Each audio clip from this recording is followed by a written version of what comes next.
There are, there are people online. He's online. Okay. Well, yeah. Apparently, the those we had for in terms of the panelists, two of them are already out. Um, so I so I see. Okay, and then we have also Francis is online. Chima is here, and Lindsay is here. Okay. Yeah, just have some conversation. I'm just going to ask you what your thoughts are in terms of the uh, politics of industrial policy. So we'll go up here, right?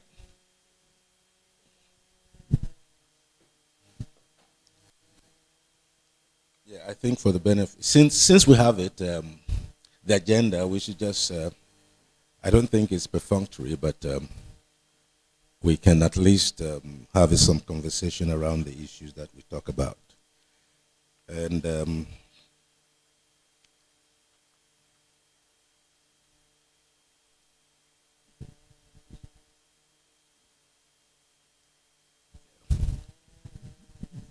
okay, I think we've been having this conversation all along. It keeps on running through all the areas that we've been talking about. The whole issue of the role of the government and what can the government to catalyze industrialization and particularly industrial policies that have a strong transformative impact, creating jobs and lifting people out of poverty and being inclusive. So I think what I'm going to do is very simple. I'm going to ask, well, I don't want to follow completely the script which has been put together, but certainly I will make some observations about them. I think the first area that I wanted to talk about is the issue of correctly identifying green sector opportunities. And now there's a presumption that this is a public or a governments should be the ones looking at this in terms of their transformation agenda. And what has been the experience of governments in developing and identifying industrial, green industrial activities that are aligned with their long-term development objectives. And I wanted to, I think this, it was supposed to be for Chima, who is here.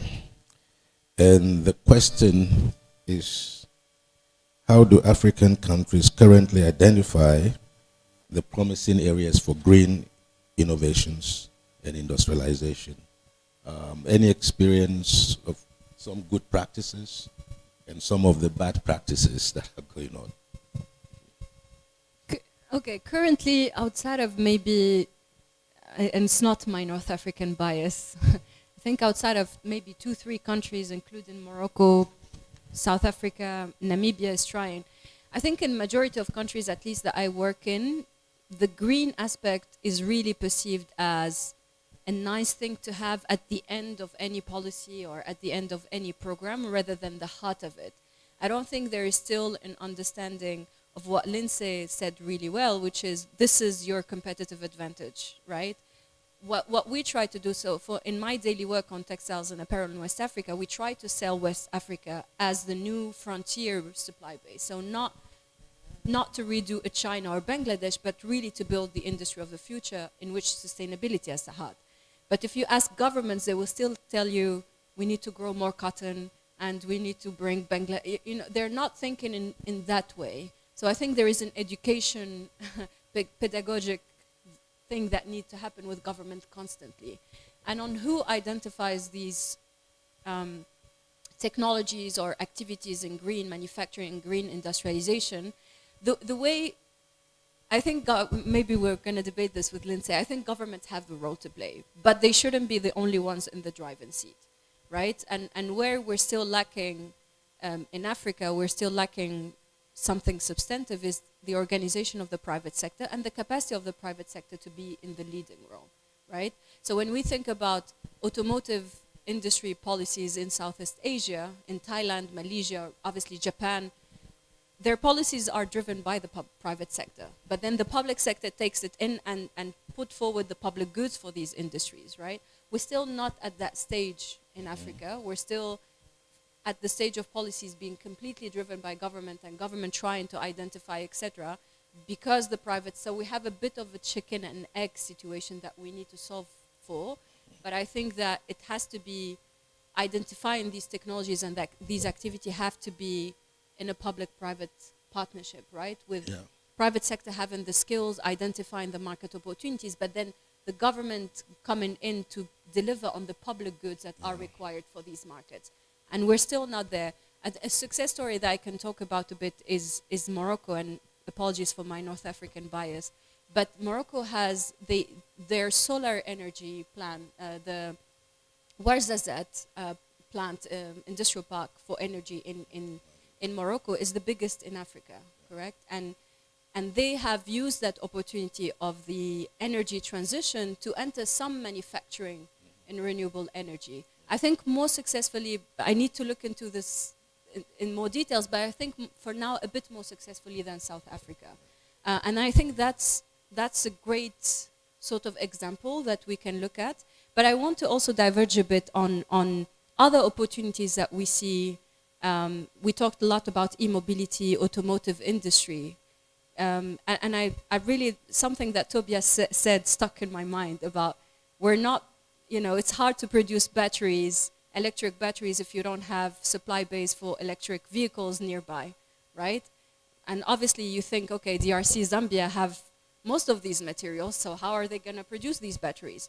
Well, South Africa is not far away and is already an automotive industry, which basically highlights, and I think throughout the panels that we had, the question of regional integration is not a nice to have, is actually a must have for all of us. Absolutely. And that African voice, we talk about African voice, still does not exist. South Africa is focused on South Africa, North Africa is focused on North Africa, and we need to come to an understanding that it's not a must-have because we're all brothers and sisters and we like each other. No, it's a market opportunity for all of us. Because if we don't have scale, we're not going to have manufacturing. And if we don't have, Zambia and DRC, if they don't have the supply base in South Africa, they're not going to be able to manufacture. So I think that's maybe the rhetoric that we want to see more, is not a nice to have or feeling good African, Pan-African thing. It's an opportunity for us to exist in the global value chains.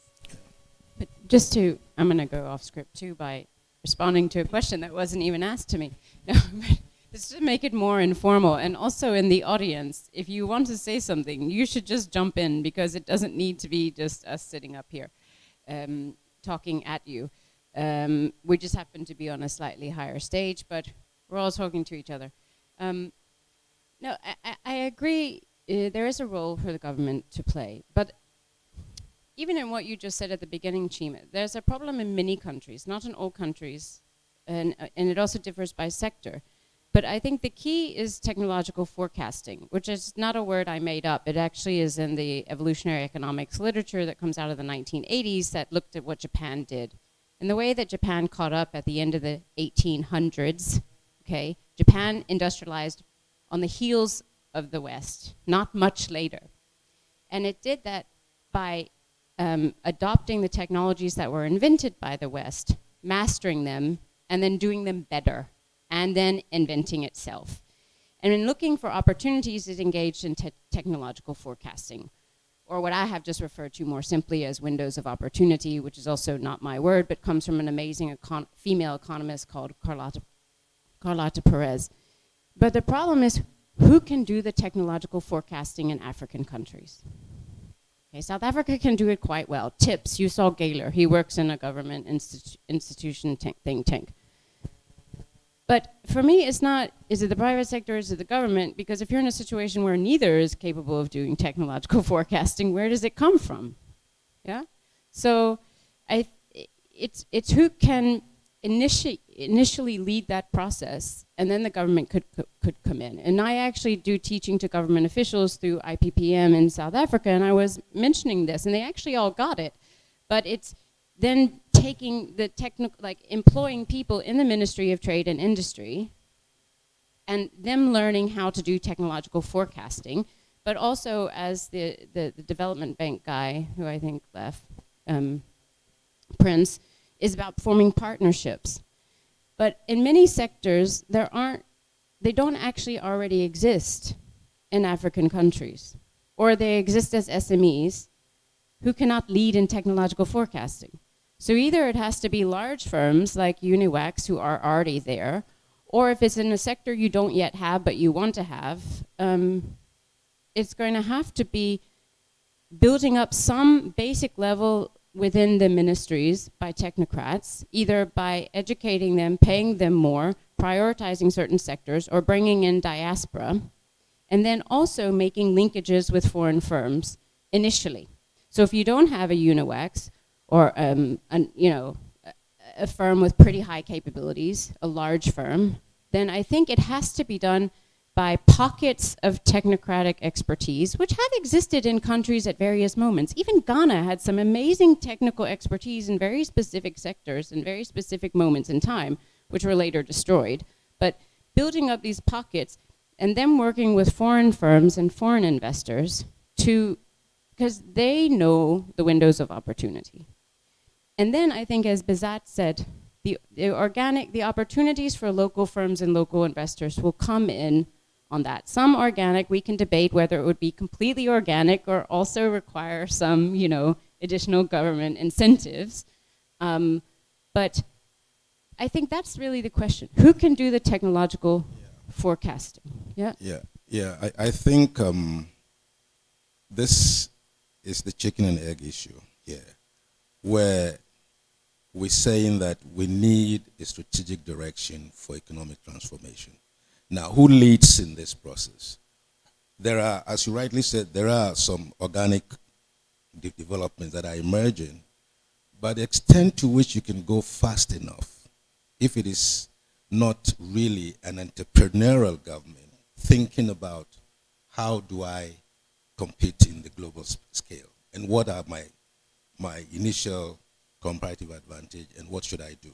And particularly now on the whole issue of green, and I agree with you, regional integration, climate change comes at the end, chapter 10, somewhere there, even in the annex, So there isn't really, the question is, how do you build that kind of capacity within government, or if it is outside the government, are there any larger institutions, private or semi-private institutions, that are trying to break the barrier and beginning to think creatively about what needs to be done? Now, all these things are contingent also on the political economy, and again, it varies from country to country. But in a country where entrepreneurs, local entrepreneurs that are begin to show promise in terms of their capacity and their reach and all that, if they're not aligned with the current political economy, they almost invariably are suppressed.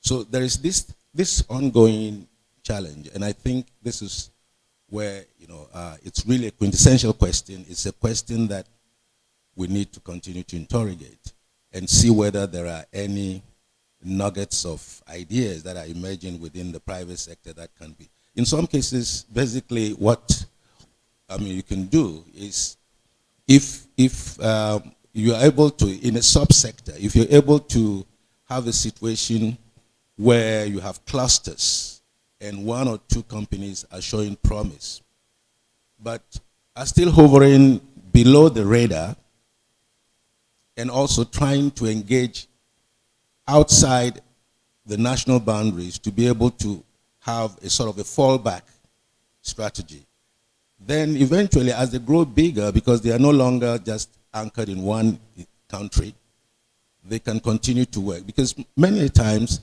local enterprises in one country performs better in another country. So, for example, you have Zoom Lion in Liberia. You have it in Sierra Leone. You have Reggie Manuels in Sierra Leone. And they're building real estates and doing other things. Because they are not nationals, they are not threats. GTP is run by a foreign company, right? I don't know where they are. Yeah. So governments are less concerned about whether or not they would have political influence, and so on. So the dynamics is very, and I think, Lindsay, this is where, I'm still wrestling, thinking about what are some of the, how would I call it, strategic areas that you can focus on, which has a strong possibility of expanding, but at the same time does not ruffle the feathers. So, and you being in this sector for a while, perhaps you can give us some insight. Yeah, I think I wanted to add to a bit about what she said about the policy. The private sector can, policy is that demand driven or supply. So the private sector may need, like you said, want something done. So who does the technological forecasting? The private sector can do that, and then pull government along. That government, this is what we want you to do for us. The government can also lead and say, okay, this is where we want to go. Private sector, let's go. So it can be either way. Yes.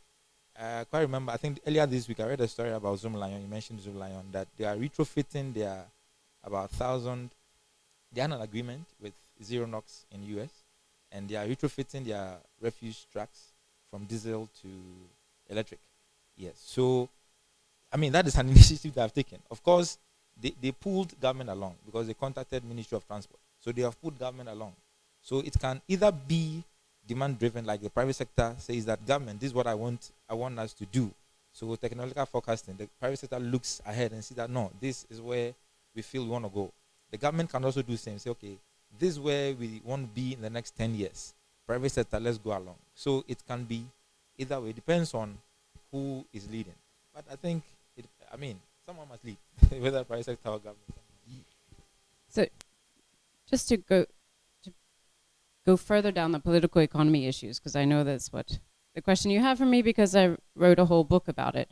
I think it's important to realize, and there are examples in African countries recently, and there are examples in Asian countries historically, that we're not really talking about government. Government is like a word, it's a thing, okay?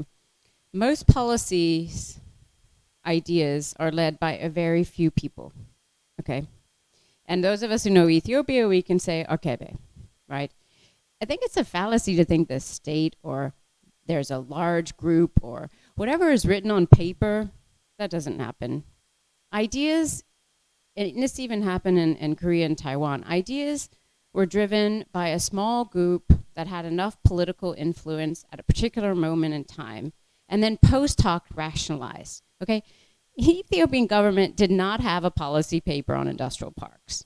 It never did. And when you ask for one, they're like, oh, it's somewhere. No, it came from PVH.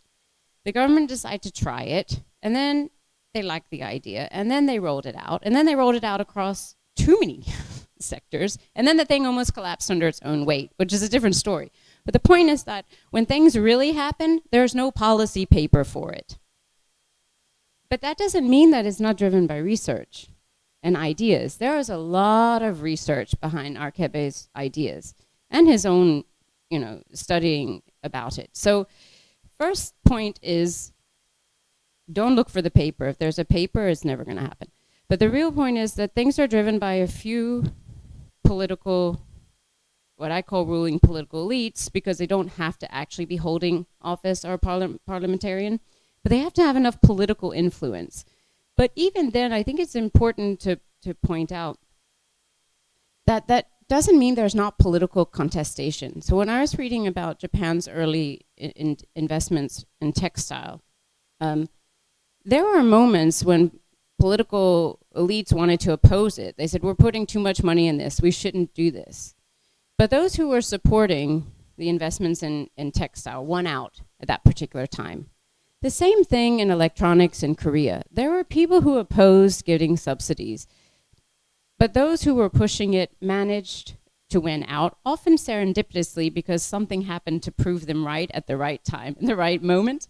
So I also want to say these things, if you read the details of history, there's always a little bit of luck. There's always a lot of political contestation. But you know, if you go back, I know you've read the book, Ed, so they have to have the holding power. The small group that has the idea, the vision, because the whole government does not, the small group has to be able to hold out just long enough to make that industrial policy have a sunk cost. So now industrial parks have a sunk cost. And even though the ruling government now doesn't like it, they can't really change it. Okay, maybe they'll privatize the parks, but that's not going to change what Arkebe and a few people did in less than 10 years. And these factories, okay, firms that took sheds, they can easily leave. But those who set up these big textile firms, they're there for the long run. They will hold out through also the political crisis because they don't have a chance. So we need to think smaller and more ambitious at the same time, if that makes sense. But I think if you can get at any moment in time a few political elites who are interested in a particular industry, and there happens to be a particular group of local entrepreneurs or foreign entrepreneurs who happen to come together, if they can just implement that for long enough that it can't be undone, and I think here, for thinking about Ghanaian politics, the long enough means that the firm needs to be able to stand on its own without needing the subsidies, because then it doesn't matter if the government changes. Then I think we'll begin to build some critical masses, some small groups that can then grow on their own without the government support and turn into something big.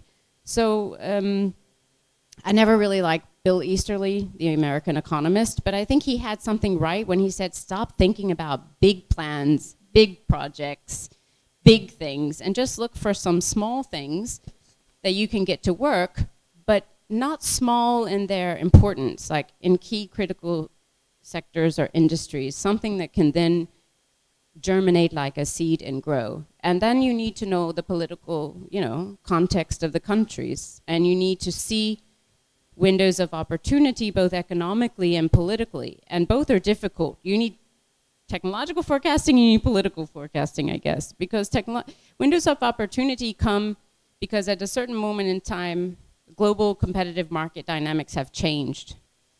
And there's just a moment where, you can become competitive, yeah? So we have to look out for those and try to take advantage of them. Let me open the floor and see. Are there any ones online? Okay. If you can give him what is it?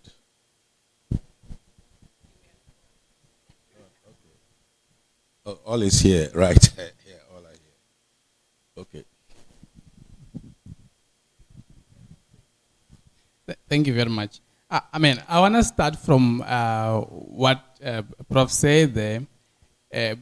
Should we continue interrogating about these, or what should we do? I think the correct way is, we must continue talking about it. We shouldn't continue, asking who can do this, because I think we are on the right track, right? Why are we on the right track? If you talk about something every single day, you bring this awareness to people, right? Especially to government. Why do I say that? I agree with Liz when she says that, it's the private sector, but in fact, the government does play a very fundamental role. In Africa, it's easy for the government to ruin everything in terms of the business environment. It's completely easy. We shouldn't, downplay that, right? So, for example, in Africa, we have these issue of policy discontinuity, right? You have this government, when it goes out, you bring another one, they discontinue completely, what has been already done, we need to continue talking about this. We tell them, it doesn't matter how long it will take for them to listen to it. Thank God the representation of the Minister of Trade is there. So we should continue doing it exactly the way we are doing, because we need this. There was a willingness of the government to try it. When Lindsay was talking, the government decided to try it. If we can tell them to a point where they decide to try it, right, that small group is when it's going to have an impact on what we are trying to do. And thank you very much. Okay, thank you. It looks like Francis is the only one online, is it? Or are there others online too? Oh, that's Elvis. Oh, okay.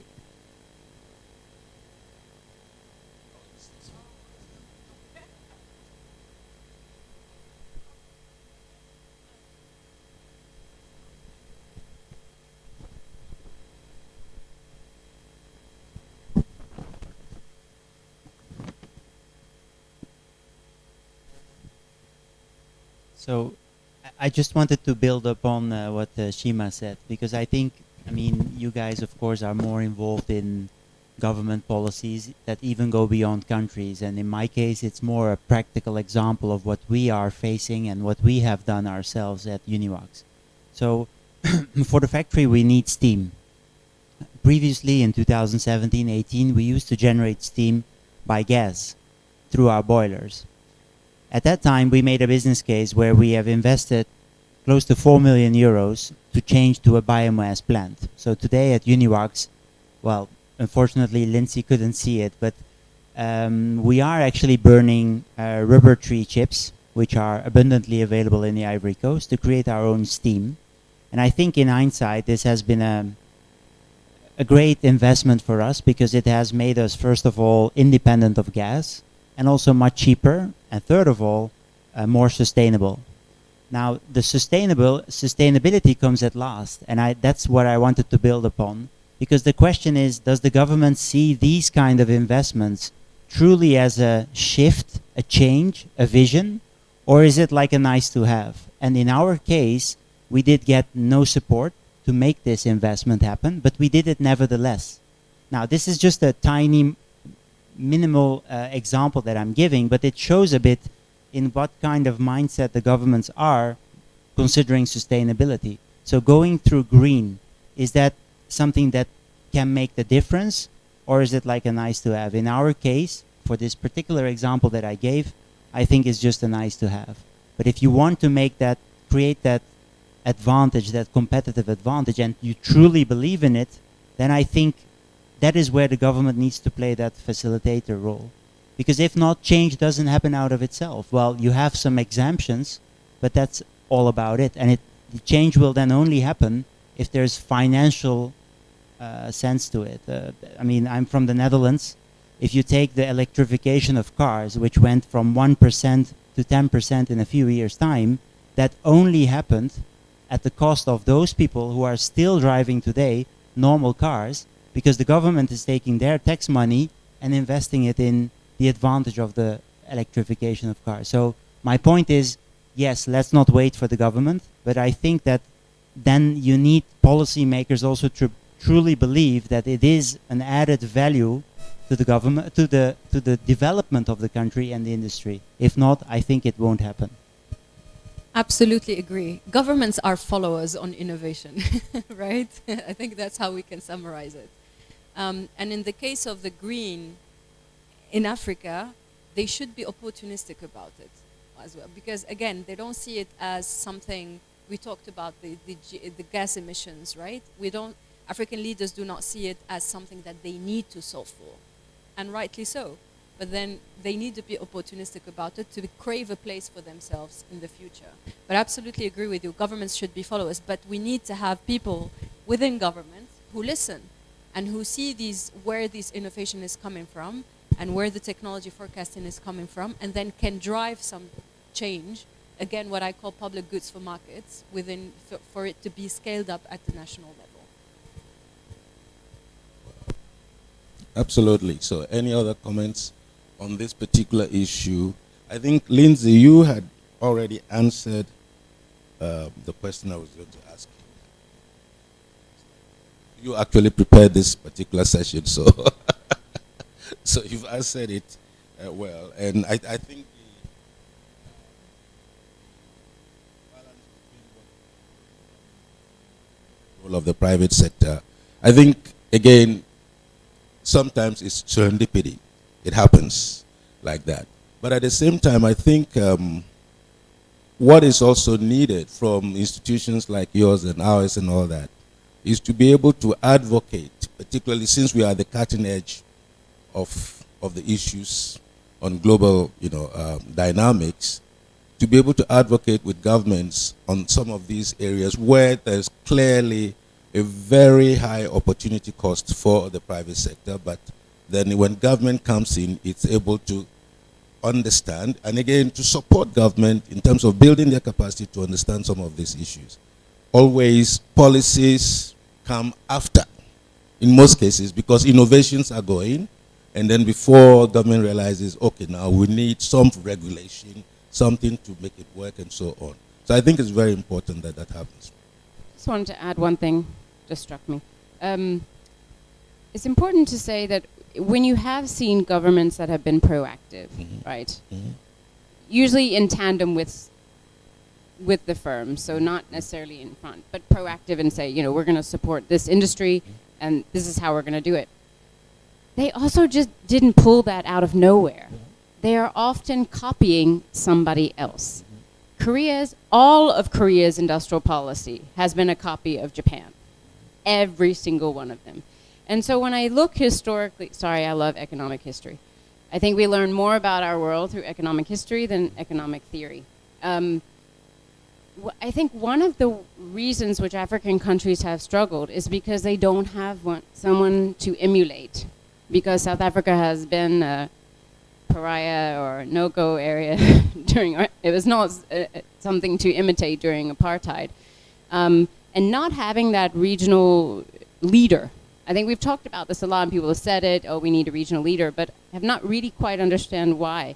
So I think if we can, and Ethiopia kind of began to play that role, and even after the Civil War, it did a little bit, because I think, at least I heard it in interviews, people begin to say, well, look, they showed it was possible, right?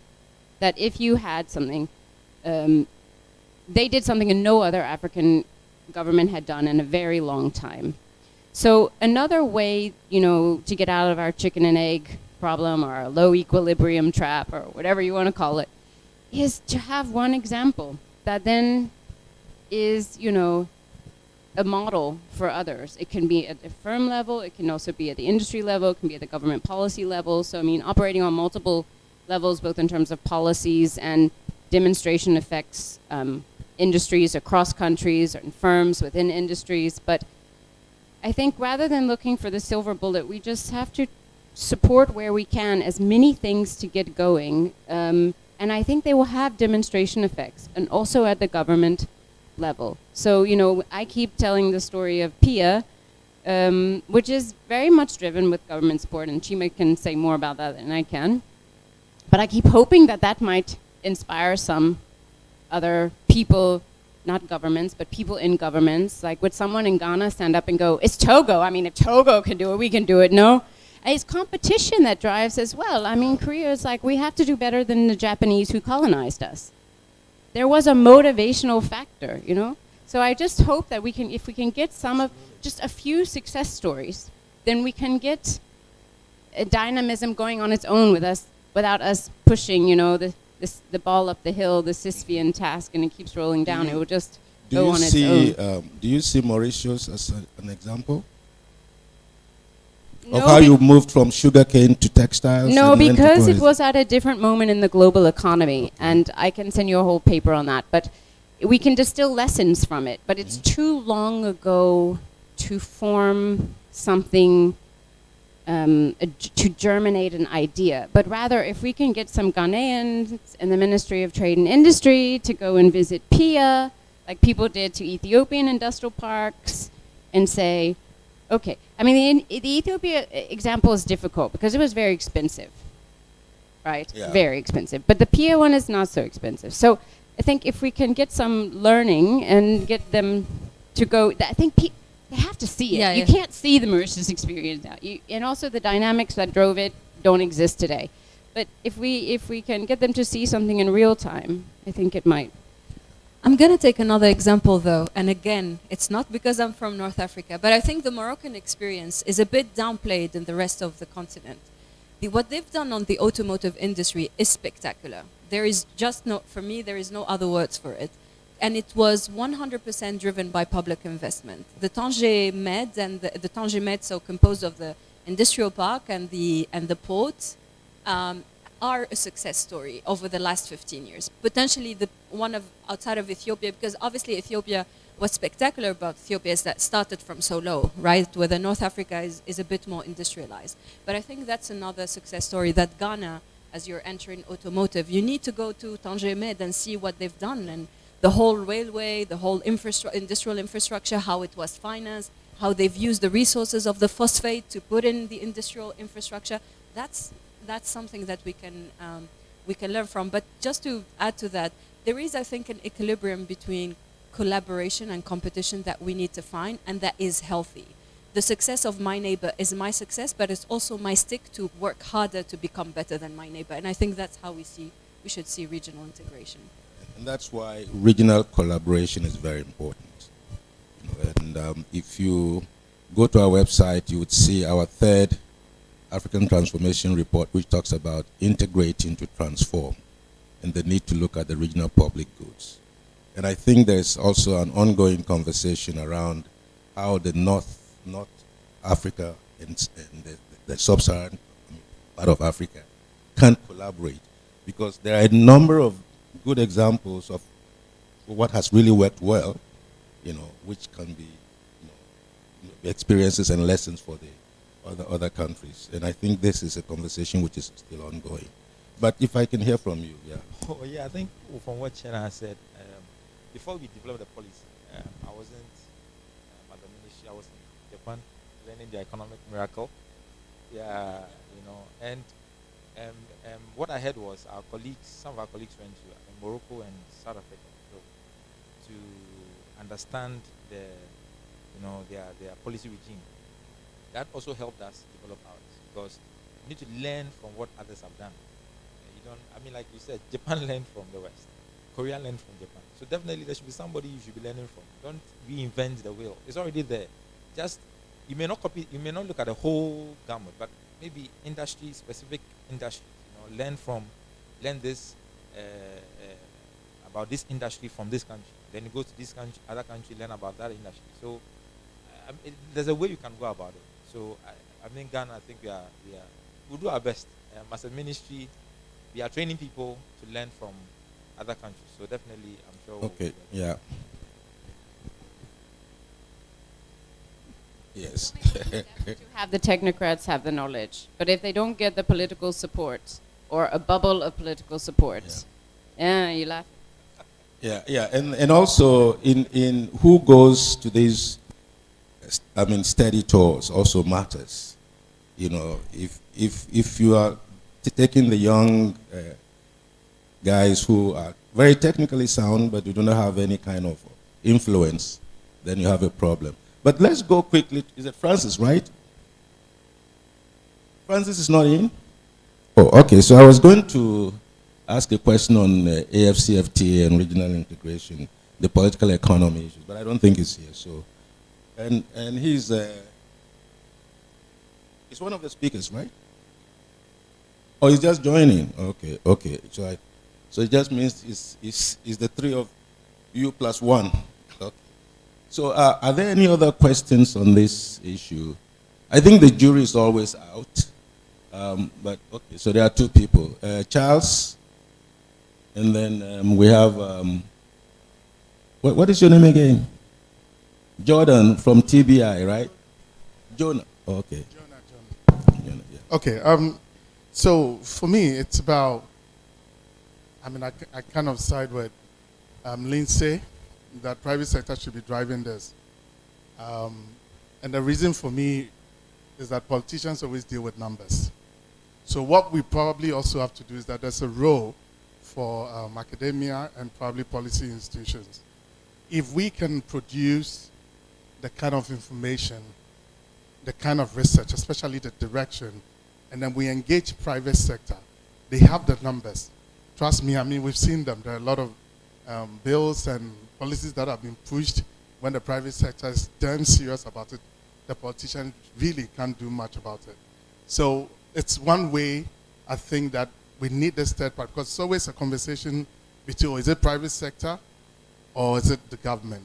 But I think in between, there are, at the meso level, other parties who can actually help drive these things, because private sector generally tends to be very occupied with making money. In fact, in Africa, we are barely surviving.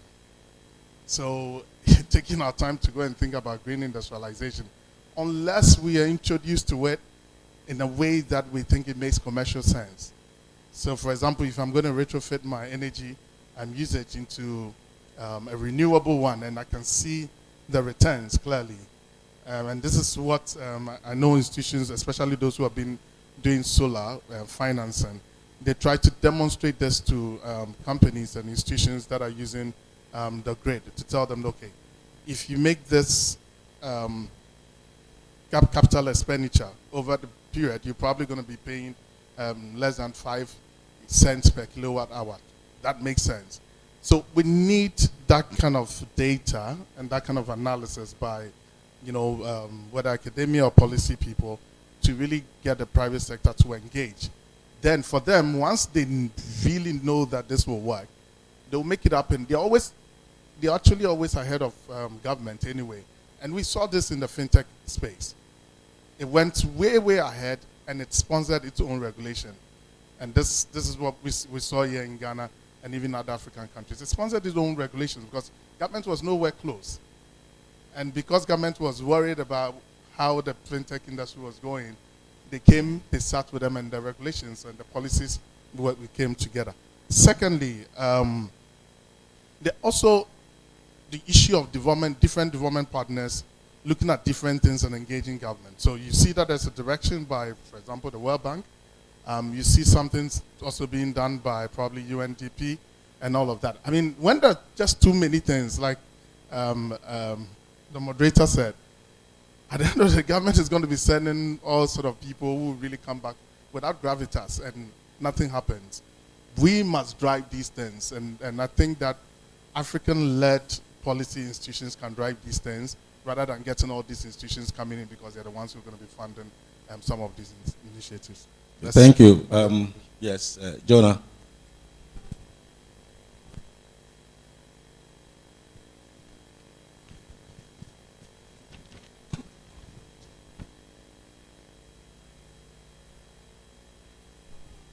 Thank you for that. So I think for me, I'm not going to offer any suggestions or views of how we can do industrialization better. I think I wanted to explore my thought as I've been thinking and hearing your contributions so far, and maybe challenge us a bit, right? So maybe on the first point about comparative advantage, and if I just looked at this room, like, how many of these things that we have in this room are made in Ghana? I suspect our laptops, most of our phones, they've all come from abroad, but our chairs, maybe our tables, they may have been made locally, right? And I think I'm just challenging us that, do we really need to make cars here in Ghana? Do we really need to make phones here in Ghana? If we've got Morocco, who's a really good example, or South Africa making cars, why can't we say that, okay, you're going to supply cars into this continent, let's go there, because they have the advantage, they've been having the experience, the quality, etc., to make the cars better there. And anyone else who's trying to come in and do that, you can learn, you can go and try and get experience, but you're not going to have the advantage that these economies or these regions have in terms of their expertise. And if we have this trade agreement that can actually allow us to trade with each other and sell this goods, why can't we back that area and support them, and then try and find what is in our advantage to produce? So I think what I was trying to get at is, like, industrialization as we know it and as we understand it, and producing growth for us and jobs for us, do we given the situation that we have, macroeconomics, importing, currency depreciations, etc. Should we look at other alternatives to create jobs, and maybe skipping industrialization and going into the services sector? So this was just me trying to, give us an alternative, and I would like to hear some of the views on that. Thank you very much. Thank you. I think, you more or less making the case for regional collaboration and the issues of specialization. And I was making the point this morning when we were talking about the energy and the fact that South Africa is really at the forefront. It has the capability, even though it's still less competitive globally, but it has the capability. If you look at many of the supermarkets all over Africa today, in sub-Saharan Africa, the majority of them are coming from South Africa. Okay, Game, ShopRite and others are all over the place because there is really a potential there to expand into the other markets and so on. So there is clearly the need for collaboration. But yeah, Lindsay, you wanted to say something on that? Yeah, so your approach was somewhere between a neoclassical Ricardian and a Baldwinian GVC support. And I understand where that comes from. So my answer is more from a Schumpeterian point of view within GVCs. We no longer need to produce the final good, that's for sure. The point about automobiles, though, is that in some GVCs, things co-locate. So unless you have the assembler, and where it's capital intensive, you can't have localization of parts. But of course that could happen on a regional, not Africa region, but say Southern Africa region. It doesn't have to be within the same country. So if you look at Asia, Thailand and other have been able to specialize in component production for regional car manufacturing. But that has given them the scale to also become global suppliers. So the important thing is, and it's not necessarily just manufacturing, is to specialize in a sector that has high returns. And it has high returns because the barriers to entry are higher. And if at all possible, to engage in proprietary technology, because that is where high income is generated. You can do that by specializing in components in value chains that are really long, like microelectronics.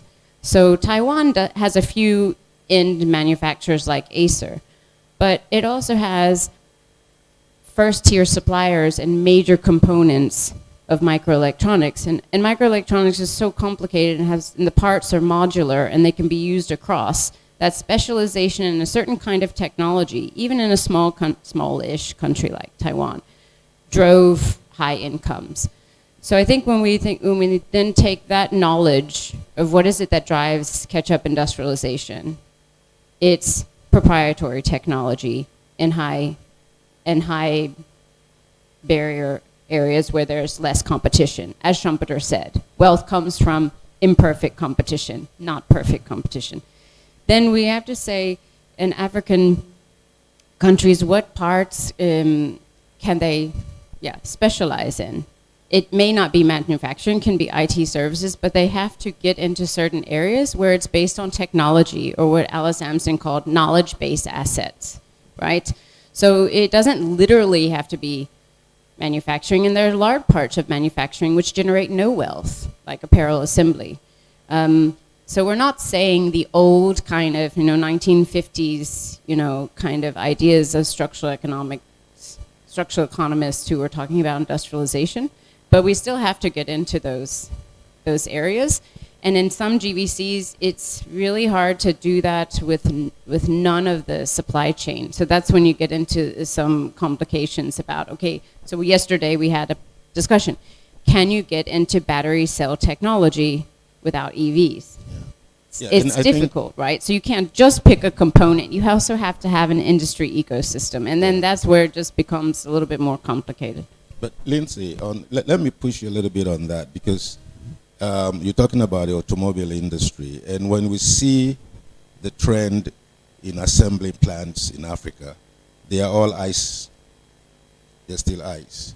Now, what does that offer us? Because we're talking about green, industrialization, and internal combustion engines are still what is being peddled in Africa. Can't we leapfrog? Because can't we start with electronic vehicles here? Yeah, we That's what- can. So this is more my former PhD student and now postdoc who was here yesterday, Tobias. Everything I know about the automobile sector I learned from supervising him. But as far as I understand, and he said this yesterday, many of the dynamics of the automobile GVC are not going to change in terms of the issues of scale and co-location.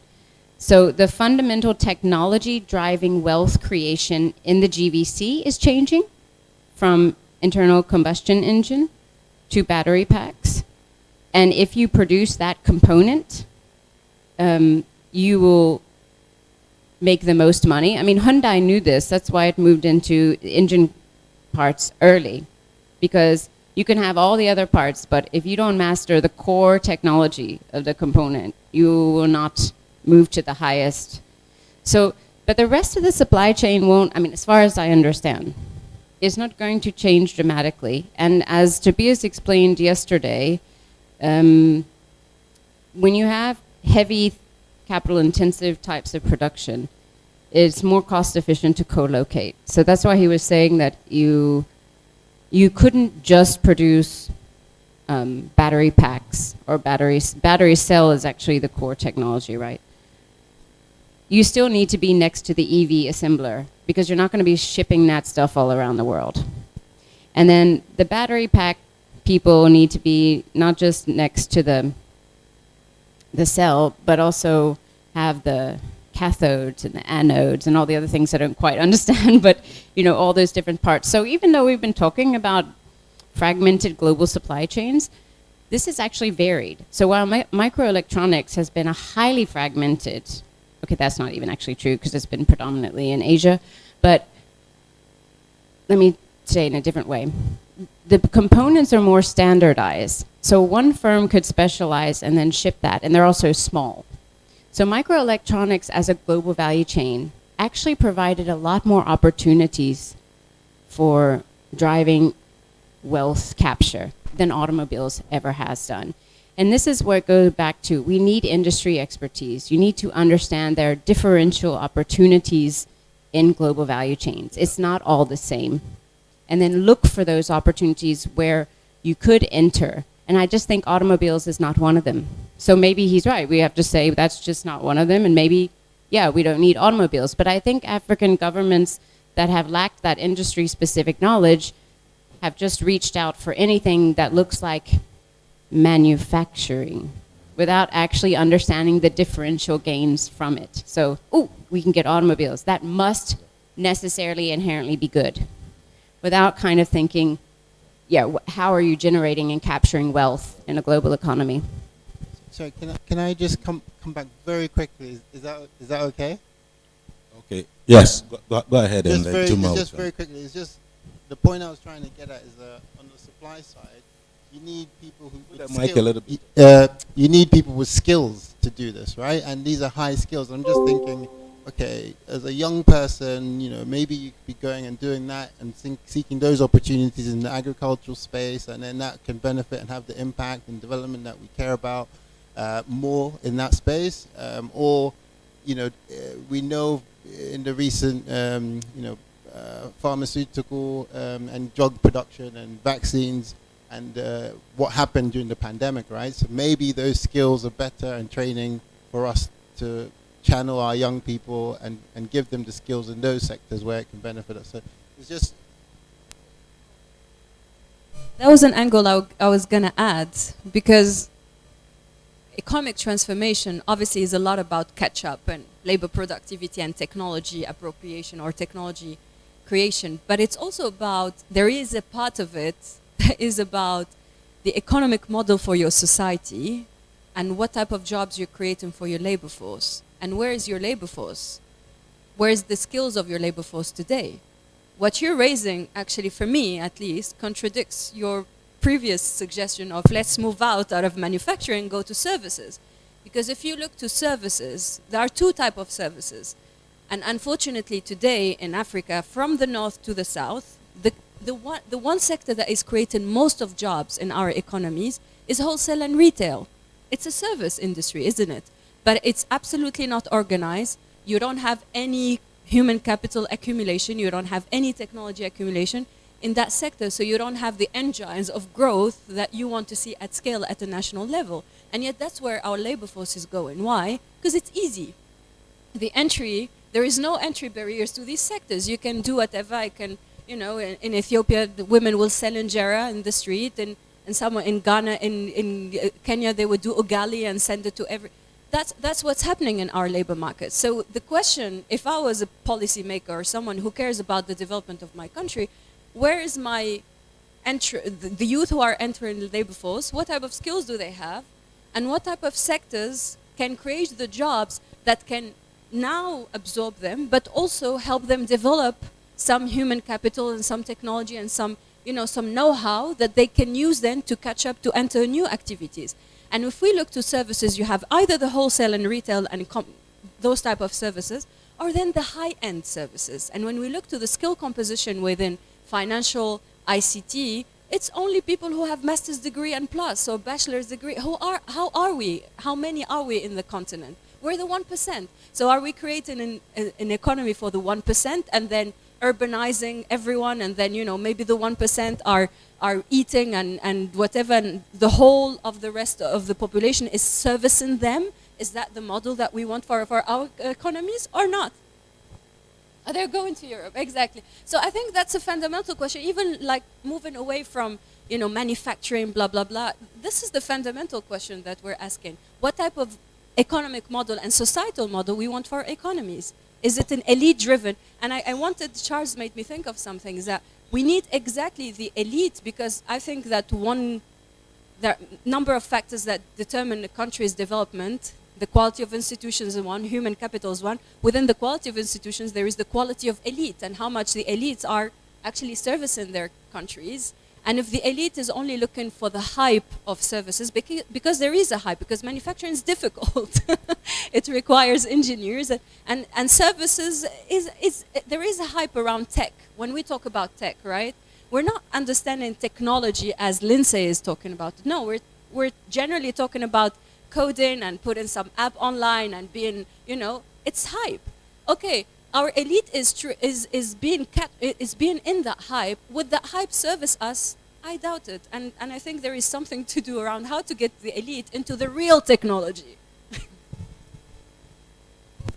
Well, we are just about 10 minutes away from ending this very interesting conversation. Are there any other viewpoints on this? If not, let me just quickly wrap up and say that, well, I can't by any stretch of imagination summarize anything that has been said here. So I'm not going to do that. So I just wanted to say, I think the conversation has been lively. There are a lot of nuggets of knowledge that are emerging. The fact that it's just not the public sector that should be driving issues of green industrialization. There are examples of good practices where the private sector is providing the driver for such changes. And the whole issue of, I think Lindsay makes the point quite cogently about even when we're talking about government, it's not just some abstract thing, but there are a few people who are what you might call the champions. If you take Ethiopia, Akebe was pushing it. He was somebody who had the gravitas and was able to drive a lot of the changes. And so are also in other countries. In Ghana, there are a few people who are trying to do that, and it's at the same time in South Africa. But I think that South Africa and Nigeria needs to offer a little bit more, how would I call it, a push on the on the whole issue of green industrialization, because there's tremendous capacity to do things. You have a number of very high net worth individuals who are also trying to push the private sector agenda in many of these countries, and I think that we need to tap into their resources to be able to do this. So the issue of in South Africa, you have a lot of well-known billionaires, and so in North Africa, in Egypt, and all those places. How can we tap into that?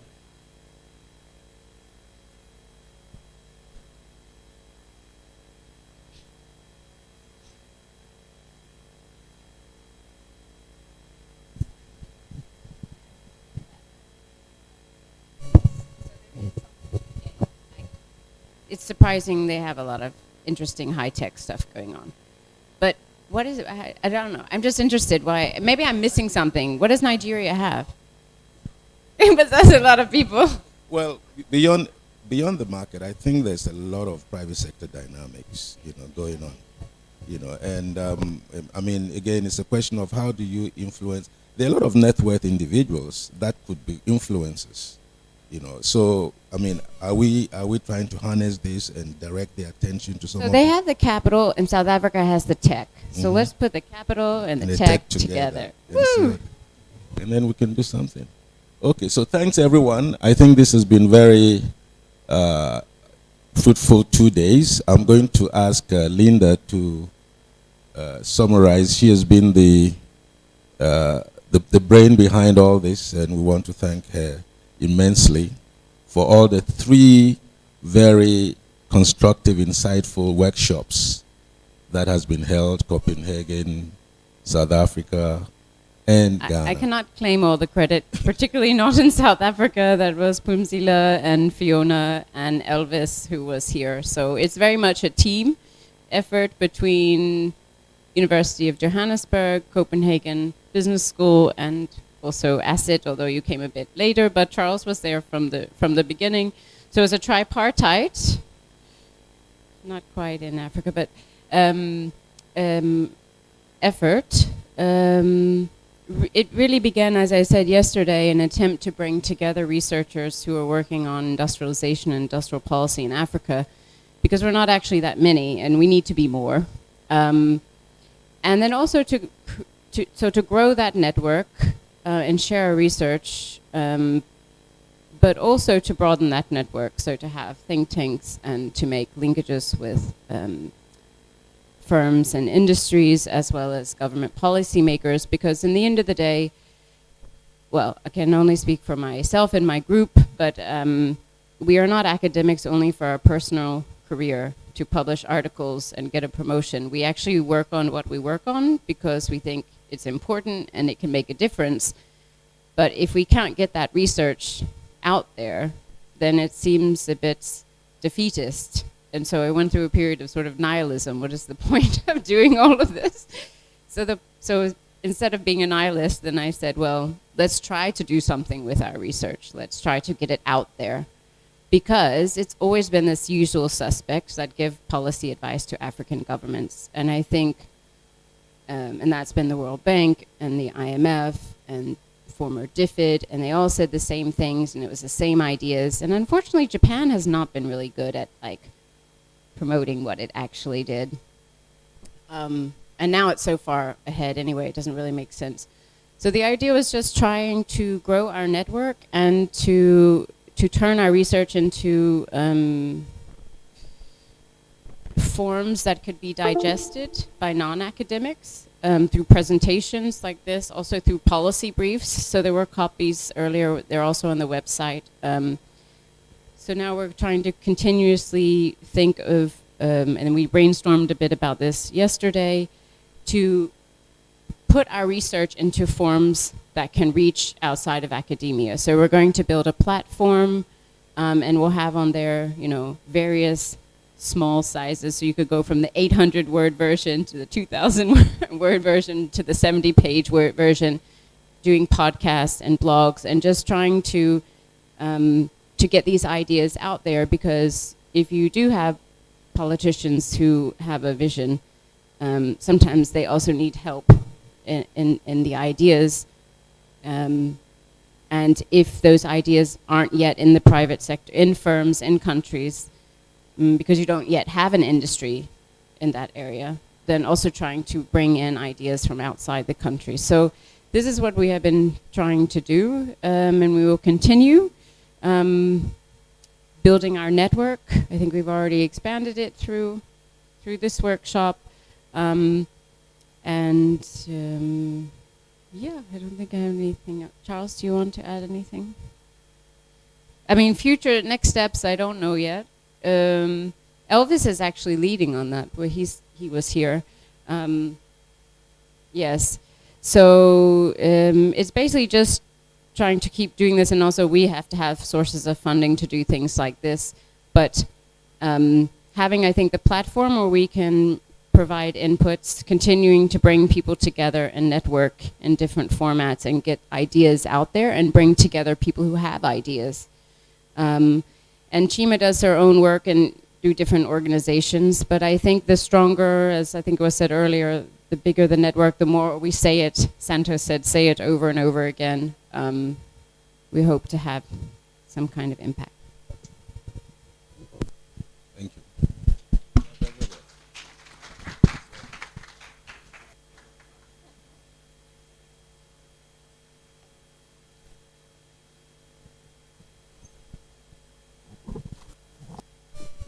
Okay, I mean, I don't think I'm going to say that much, but all I want to say is thank you to all the participants, to all the network members, our UJ team. But I want to send out this special thank you to George.